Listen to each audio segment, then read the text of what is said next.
बच्चों, Gyandeep ABC channel को खूब पढ़ो और खूब आगे बढ़ो। बच्चों देखो, आज हम प्रदेश का प्रशासन आप लोगों को पढ़ा रहे हैं।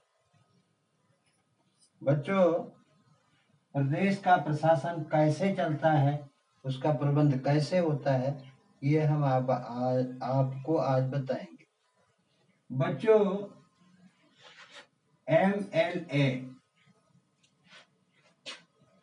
एमएलए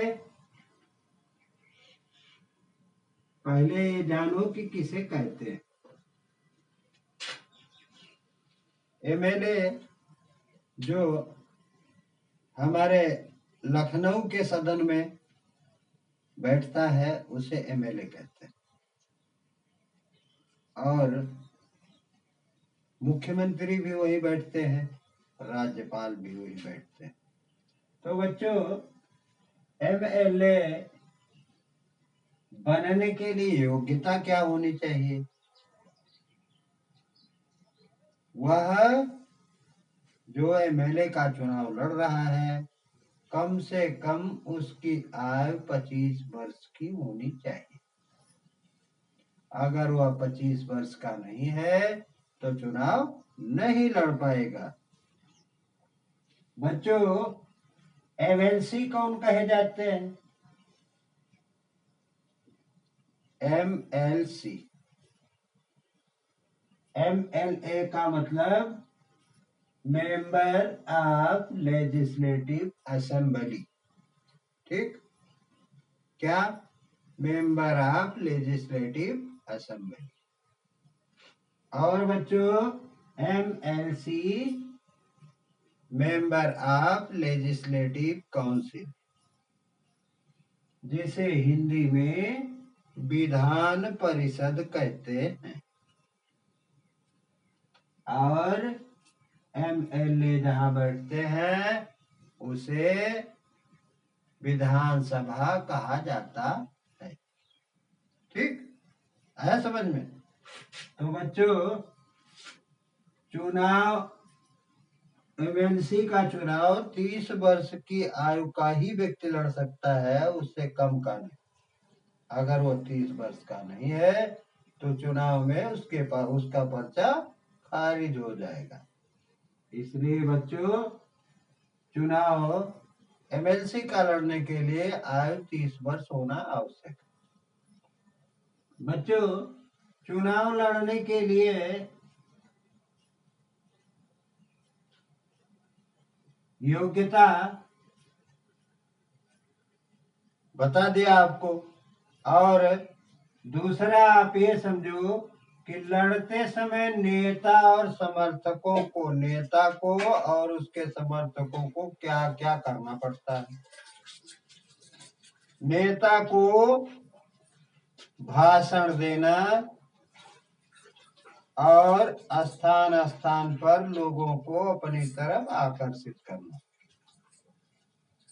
और समर्थकों का कार्य है वोट देने के लिए अपने नेता के लिए समर्थन जुटाना, यानी ज्यादा से ज्यादा उसे, ताकि वोट मिल सके।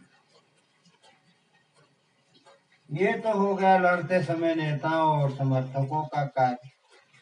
बच्चों, वोट डालने की योग्यता देखिए। वोट डालने वाला व्यक्ति कम से कम 18 साल का होना चाहिए। अगर वह 18 से कम है तो वह मत नहीं डाल सकता।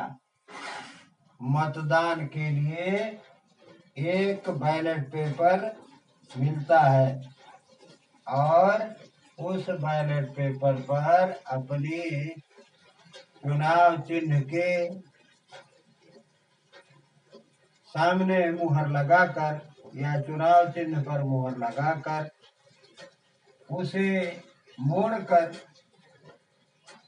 मत पेटी में डालना होता है, जिसे बैलेट बॉक्स भी कहते हैं।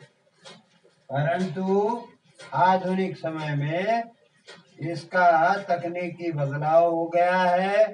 अब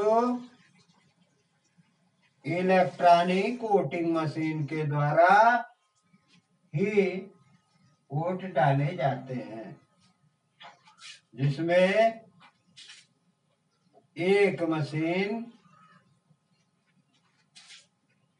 चुनाव अधिकारी के प्रयोग के लिए होती है और दूसरी मतदाताओं के प्रयोग के लिए होती है। बच्चों, दोनों मशीनों के कॉम्बिनेशन से वोट पड़ता है। बच्चों, हम लाइन में खड़े होकर के वोटिंग करते हैं।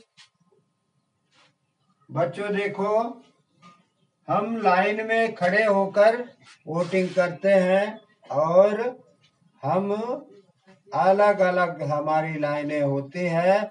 अलग अलग लाइनों में हमें खड़ा किया जाता है, जैसे ज्यादा भीड़ ना हो और किसी को ज्यादा परेशानी ना हो। बच्चों, हम ये देखते हैं कि जब हम एमएलए या एमएलसी का चुनाव जीत कर वहां जाते हैं तो क्या होता है, वहां भी सभी एमएलए और एमएलसी एक व्यक्ति को वोट देकर अध्यक्ष बनाते हैं। एमएलसी अपने एक व्यक्ति को बनाता है और एमएलए अपने एक व्यक्ति को। उस जैसे 403 सदस्यों की विधानसभा में 403 लोग चुनकर जाते हैं। तो जिस दल का बहुमत होता है, अर्थात 223 व्यक्ति जिस दल के जीते रहते हैं, उसी दल को राज्यपाल विधानसभा में मुख्यमंत्री बनाने के लिए आमंत्रित करता है और वह मुख्यमंत्री बनकर के देश की सेवा करने का शपथ लेता है। इसमें भी 3 कार्य हैं। 3 कार्य में एक व्यवस्थापिका है जो केवल कानून को बनाती है और दूसरी कार्यपालिका है जो कानून को लागू करती है और खुद भी उसी कानून पर चलती है। और तीसरा न्यायपालिका है। न्यायपालिका सभी व्यक्तियों को उस रास्ते पर चलने वाले अथवा ना चलने वाले के लिए न्याय प्रदान करती है। जैसे न्याय के लिए हमारे अदालतें बनी हैं। अदालतों में जिले से लेकर के उच्च अदालतें भी बनाई गई हैं, जहां पर हमें न्याय मिलता है। बच्चों, बस आज इतना ही। अगले दिन पुनः हम आप लोगों को दोस्तों के साथ दोस्ती निभाने का कार्य कैसे किया जाता है, यह हम आप लोगों को एक कहानी के माध्यम से बताएंगे।